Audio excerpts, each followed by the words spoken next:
나쁜 관계를 끊어내는 용기. 안녕하세요. 여러분, 오늘은 우리의 삶에서 때로는 피할 수 없는 선택, 나쁜 관계를 끊어내는 용기에 대해 이야기해 보려고 합니다. 사람과 사람 사이의 관계는 우리의 삶에 큰 영향을 미치죠. 하지만 모든 관계가 우리를 행복하게 하는 건 아닙니다. 어떤 관계는 상처와 스트레스만 남길 때도 있습니다. 이런 관계를 어떻게 끊어내고 또 어떤 용기가 필요한지 함께 알아볼게요. 나쁜 관계란 무엇일까요? 나쁜 관계는 우리의 정신적, 감정적, 심지어는 신체적 건강에까지 부정적인 영향을 미치는 관계입니다. 상대가 끊임없이 비난하거나 내 자존감을 깎아내린다면, 혹은 항상 일방적으로 나만 희생하고 있다면 이는 건강하지 않은 관계입니다.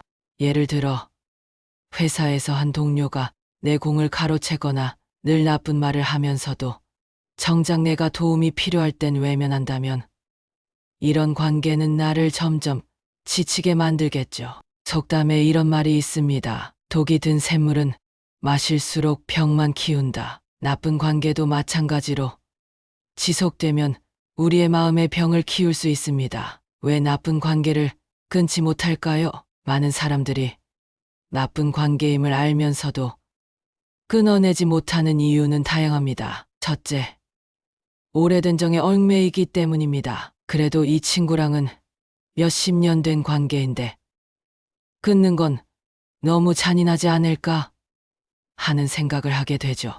둘째, 혼자가 될까 두려워서입니다. 관계를 끝낸 후 남겨질 공허함이 두려워 오히려 해로운 관계를 계속 유지하기도 합니다. 셋째, 죄책감 때문입니다. 내가 이 관계를 끊으면 상대방이 상처받지 않을까라는 생각이 우리를 망설이게 합니다. 하지만 이럴 때 스스로에게 질문해 보세요. 이 관계는 나에게 무엇을 주고 있는가? 건강하지 않은 관계를 유지하는 것은 결국 나와 상대 모두에게 좋지 않은 결과를 가져옵니다. 나쁜 관계를 끊어내야 할 때, 나쁜 관계를 끊어내야 할 시점은 다음과 같습니다. 첫째, 그 관계가 지속적으로 스트레스와 불안을 줄 때입니다. 예를 들어 친구를 만난 후 늘 기분이 나빠지거나 상대방의 말이 자꾸 마음에 상처를 준다면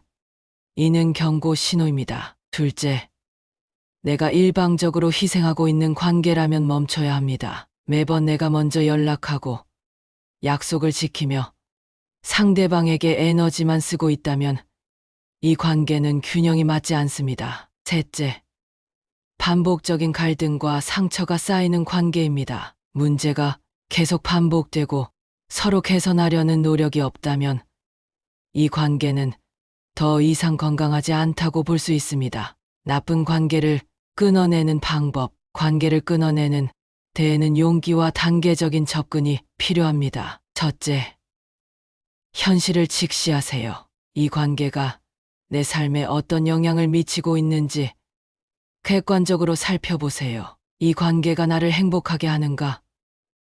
아니면 소모시키고 있는가? 라는 질문을 던지며 냉정하게 판단해 보세요. 둘째, 거리를 두는 것부터 시작하세요. 갑작스럽게 관계를 완전히 끊는 것이 부담스럽다면 연락을 줄이고 점차 거리를 두는 방식으로 접근하세요. 예를 들어 자주 만나는 친구에게는 요즘 일이 바빠서 잠시 시간을 내기 힘들어라고 자연스럽게 말하며 거리를 둘 수 있습니다. 셋째, 정중하게 의사를 표현하세요. 관계를 확실히 정리해야 하는 상황이라면 상대에게 솔직하게 이야기하세요. 예를 들어, 우리의 관계가 서로에게 긍정적인 영향을 주지 않는 것 같아.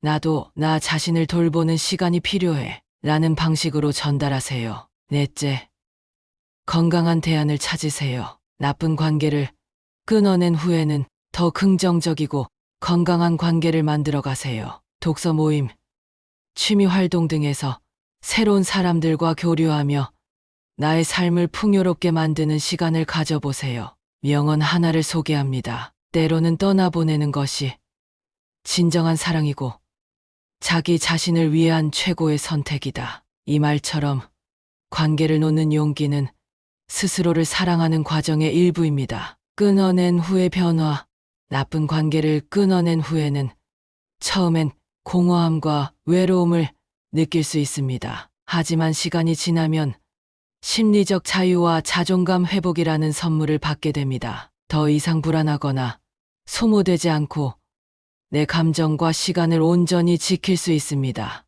예를 들어, 한 친구가 해로운 관계를 끊은 뒤 새로운 취미 활동을 시작하며 좋은 사람들을 만나게 되었다고 합니다. 관계를 끊어낸 공백은 더 건강한 관계로 채워질 수 있습니다. 여러분, 관계는 때로는 이어가는 것만큼 놓는 것도 중요합니다. 건강하지 않은 관계를 끊어내는 용기는 나를 더 행복하게 만들고 내 삶에 긍정적인 변화를 가져다 줍니다. 마지막으로 이 속담을 마음에 새겨보세요. 가는 정이 있어야 오는 정이 있다. 하지만 억지로 주고받는 관계는 오히려 독이 될 수 있습니다. 오늘의 이야기가 여러분의 삶에 작은 도움이 되었길 바랍니다. 여러분도 더 나은 삶을 위해 용기를 가지고 건강하지 않은 관계와 이별해보세요. 다음에 더 유익한 주제로 찾아뵙겠습니다. 감사합니다. 도움이 되셨다면 구독, 좋아요 부탁드립니다.